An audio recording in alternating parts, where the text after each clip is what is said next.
Chevaux et Psycho, un podcast de l'Institut de formation en équithérapie. Saison 3, épisode 9. Équibariolage, aspect pédagothérapeutique de peindre le cheval, par Heike Schäfer, équithérapeute et éducatrice. Je veux commencer ma communication qui s'appelle Équibariolage. Moi, je m'appelle Heike Schäfer. Je suis éducatrice spécialisée diplômée allemande et équithérapeute avec un diplôme obtenu en Suisse. Je suis présidente de l'association Atelier Équestre, que je vais vous présenter plus tard. C'est une petite structure d'équithérapie et équitation pédagogique en Auvergne. Peut-être vous remarquez tout de suite un petit accent. Justement, je suis allemande. Je me suis bien préparée et je veux me permettre de suivre très prochement mes notes. En fait, ça me facilite beaucoup et je compte sur votre compréhension. Alors, sur cette photo, vous voyez le fameux cheval Chola. Il s'appelle des États-Unis, c'est un Mustang. Il est en train de fabriquer, de produire. Il tient un pinceau dans sa bouche. Et il met de la peinture sur ce tableau. Équibariolage, est-ce que c'est de l'art? On ne va pas rester des heures en discussion sur ça, ce n'est pas du tout mon thème. Finalement, c'est une fausse piste. La définition pour l'équibariolage, c'est l'activité humaine de passer de la peinture sur le corps du cheval en contexte d'équithérapeutique. Il comprend, bien sûr, des aspects artistiques, mais cette dimension se réduit à l'instant au mot bariolage. Volontairement, pour ne pas bloquer certaines personnes qui ne se sentent peut-être pas capables à faire de l'art. Avec un petit clin d'œil, j'ai choisi le préfixe « équi » pour souligner l'intention sérieuse, éducative de l'activité, en référence au terme courant équithérapie ou équimédiation, etc. L'accent de l'activité est mis sur le plaisir de s'expérimenter et d'approfondir la relation avec le cheval. Réflexion sur les origines. Une opinion populaire place le berceau du cheval dans le foyer des steppes eurasiennes il y a sûrement plus de 8000 ans. C'est très prudent. Probablement, les premières activités d'équibariolage ont eu lieu avec les premiers efforts de la domestication du cheval. Sélection et contrôle de naissance améliorer la production du lait de jument, l'endurance, force et vitesse pour l'objectif de l'attraction, le battage et l'équitation de chasse. Dans ces démarches, il est fort possible que les hommes préhistoriques se servaient d'une peinture naturelle à base de charbon, extrait de végétaux ou de minéraux diffusés dans de l'eau ou mélangés dans la graisse. C'est probable que les premières intentions d'équibariolage sont les intentions classiques de l'élevage. Identification des individus dans le troupeau, marquage possessif de l'éleveur, protection camouflage sanitaire, chimie aussi, car il est prouvé que certaines robes séparées ou tachetées empêchent les parasites de les apercevoir. Et cadre spirituel, chimie par contre, l'aspect spirituel qui est fort plausible reste toujours spéculatif. Le seul indice de l'existence et l'importance de cette dimension spirituelle s'interprètent par des dessins préhistoriques. Là, vous voyez les fameux cheveux mouchetés de la grotte Pêche-Merle qui nourrissent multiples thèses d'un rôle important, symbolique et visionnaire du cheval dans la vie des hommes préhistoriques. En tout cas, l'équibariolage offre aux cultures équestres qui favorisent des robes extravagantes des effets passagers, mais multiples. Tournons notre attention maintenant sur un peuple plus récent, éleveur des races de couleurs, aux robes bien particulières, les Indiens d'Amérique du Nord. Là, vous voyez Pinto et Appaloosa en petite figurine Schleich. Leur culture fait justement preuve d'un véritable culte de peindre sur leur corps et celui des chevaux, dont l'intention de montrer et renforcer leurs capacités et chances avant de partir à la chasse ou en mission de guerre. Voilà, là on rentre un peu dans le pratique. À l'atelier équestre, nous avons décoré ce petit cheval en nous inspirant de la culture amérindienne. Comme nous avons nos connotations de couleurs aujourd'hui, rouge, couleur de signal, qui, par exemple, qui représente l'amour ou le danger, blanc, la naissance, noir, la mort, vert, l'écologie, etc. Il existait un véritable code de couleurs. Le rouge représentait dans certaines tribus l'énergie offensive, le bleu une faiblesse, le vert l'harmonie. Ce code variait de tribu en tribu. Les symboles utilisés étaient souvent les mêmes, avec différentes accentuations. Voilà, là, on les voit un peu mieux. Les mandalas, qui se basent aux formes de cercle, là, par exemple. Un mandala, c'est-à-dire des ornements décorés basés sur la forme d'un cercle, protègent leurs porteurs et rappellent les liaisons universelles. Les spirales, on le voit un peu mal peut-être, symbolisent la labyrinthe de la vie, l'œil de la sagesse, l'œil de la sagesse, la présence de Manitou, la dimension spirituelle.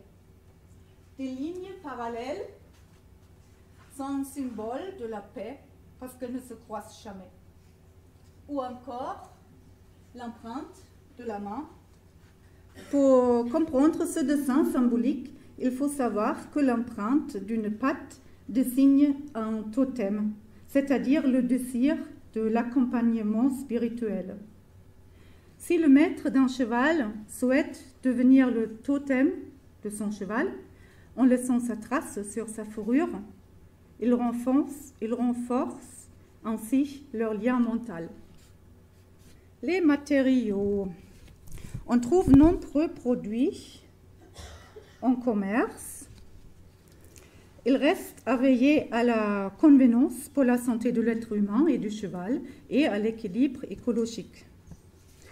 Parce que il y a le risque de consommation déjà des personnes. Entre les chevaux aussi, ils se... Voilà. Il y a le contact de la peau, pareil, pour les êtres humains autant que pour les chevaux. Et l'environnement également, quand on les enlève après, soit c'est avec des brosses, soit avec la pluie. Il existe des marqueurs de bataille, ça s'appelle. Ça fonctionne comme un bâton de colle. On ouvre, on tourne en dessous.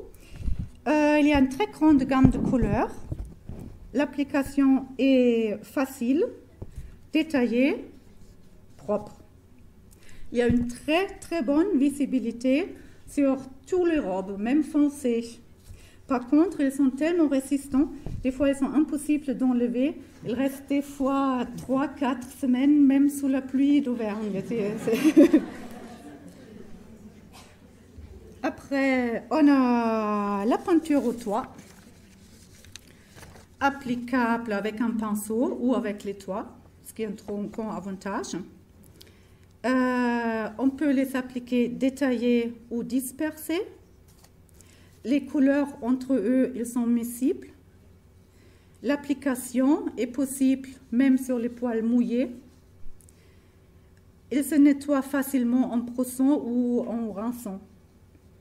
La visibilité sur les robes foncées, par contre, elle est limitée et dépend beaucoup des différentes marques. Et la consommation est assez élevée parce qu'un petit pot, comme on se vend en commerce, n'est pas vraiment adapté à la taille du cheval. Le prix est assez élevé aussi. C'est pour ça on se sert beaucoup de ce mélange-là. La préparation qu'on utilise beaucoup à l'atelier équestre consiste d'un mélange basique, farine, sel je mets pour la conservation, de l'eau, juste autant pour obtenir un mélange homogène, à peine liquide. Et après, je mets de l'huile de coco. Il faut la chauffer, quand on l'achète, elle est dure. Il faut la chauffer un peu et incorporer. Ça permet, quand on la stocke, elle devient dure de nouveau. Par contre, dans le contact avec le cheval, ou déjà dans nos mains à nous, elle a une structure pas idéale. Après, je mets quelques gouttes de l'huile essentielle, lavande ou citronnelle, ou peu importe, pour l'odeur et un peu mieux apprécier aussi. Ce mélange de base se teint avec des pigments naturels ou des colorants alimentaires. Le mélange personnalisé par des personnes ajoute encore un élément pédagogique. L'adaptation aux préférences individuelles ou par rapport de la qualité de la robe, foncée ou claire, poils d'hiver ou été, sont possibles. Pratique de l'équibariolage à l'atelier équestre. Atelier équestre est une structure associative d'équithérapie.